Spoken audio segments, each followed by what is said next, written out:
যে কথাগুলি আমি আপনাদের খেদমতে বোঝাতেছিলাম, আল্লাহ রাব্বুল আলামিন আল্লাহ প্রদত্ত সন্তান দেওয়ার পরে শুধু ক্ষান্ত হন নাই, বরং আল্লাহ তাআলা তার প্রদত্ত কিছু নীতিমালা দিয়েছেন। আর কসম করে আমাদেরকে বলে দিয়েছেন, এই নীতিমালার আওতায় যে সমস্ত মা বাবা তার সন্তানকে বেড়ে তুলবে, লালন পালন করবে, এই সন্তান দুনিয়াতেও মা বাবার কল্যাণে আসবে, মরণের পরেও কল্যাণে এসে এই সন্তান তার মা বাবাকে নিয়ে জান্নাত পর্যন্ত পৌঁছে যাবে। বিশ্বনবী সাল্লাল্লাহু আলাইহি ওয়াসাল্লামের মাধ্যমে আল্লাহ রাব্বুল আলামিন জানিয়ে দিলেন, ইযা বুলিদা ওয়ালাদুন ফালইউহসিন ইসমাহু ওয়া আদাবা।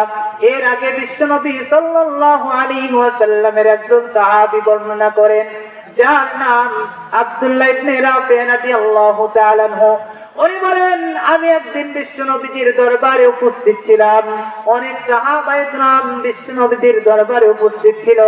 আব্দুল্লাহ ইবনে রাফি রাদিয়াল্লাহু তাআলা আনহু বর্ণনা করেন, ইতিমধ্যে একজন সাহাবী বিশ্বনবীর দরবারে আসলেন। আসার পরে বললেন, ওগো নবীজি, আপনি শুনে বড় আনন্দিত হবেন, খুশি হবেন। আপনার আদরের কন্যা ফাতেমা রাদিয়াল্লাহু তাআলা আনহার গর্ভ থেকে হযরতে হাসান রাদিয়াল্লাহু তাআলা আনহু জন্মগ্রহণ করেছেন। এমন খবর শোনার পর নবী আমার এমন মুহূর্তের মধ্যে অসুস্থ ছিলেন। অসুস্থ শরীর নিয়ে হাঁটি হাঁটি পা পা করে চলে গেলেন হযরতে ফাতেমা রাদিয়াল্লাহু তাআলা আনহার বাসায়। কিন্তু আমরা সন্তান জন্মগ্রহণ করার খবর পাওয়ার পরে কোন দিকে যাই? হয়তো ফোন নিয়ে বন্ধু বান্ধব আত্মীয় স্বজনদেরকে সন্তান জন্মগ্রহণ করার খবর পৌঁছাতে ব্যস্ত হই, অথবা মিষ্টির দোকানের দিকে দৌড়াই। কথা বলে ঠিক না ঠিক?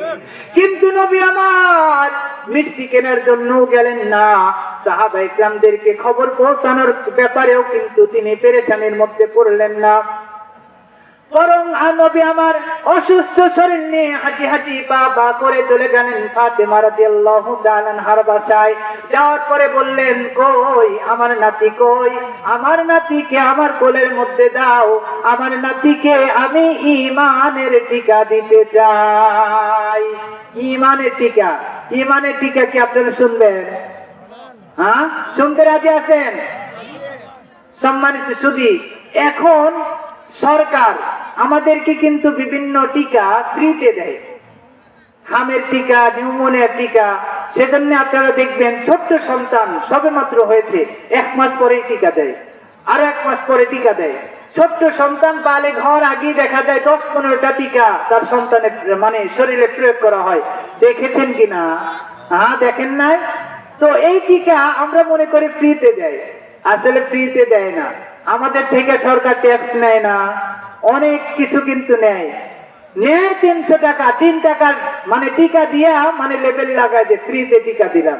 অথচ এর টিকা ফ্রি করতে আমাদের থেকে কত টাকা, কত শত টাকা আমাদের থেকে নিছে, নেওয়ার পরে সেখান থেকে কিঞ্চিত দিছে।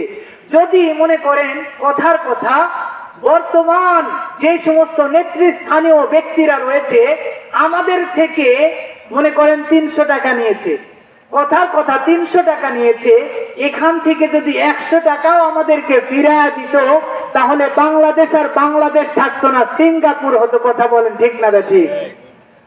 মুসলমান ভাইরা আমার, স্পষ্ট ভাষায় বলতে চাই, এই সমস্ত নেতৃস্থানীয় ব্যক্তিরা আমাদের থেকে সমস্ত টাকাগুলি শুষে নিচ্ছে, কিন্তু এই টাকাগুলো যখন আমাদের কল্যাণে আমাদেরকে দেওয়ার জন্য চেষ্টা করে, ওই সরকারের কাছ থেকে আমাদের পর্যন্ত আস্তে আস্তে দেখা যায় যে কয়েক জায়গায় হাত বদল হতে হতে আমাদের কাছে মনে করেন সরকার দেয়, সরকারের ওখান থেকে ঠিকই বাজেট হয়, কিন্তু যেই সমস্ত চেলা চান্দাগুলো মাঝখানে থাকে এরা এখান থেকে আত্মসাৎ করার কারণে পরে দেখা যায় মনে করেন 300 টাকা আমাদেরকে দিয়েছে, আমরা পরে এসে 3 টাকাও পাই না। কথা বলেন ঠিক না ঠিক?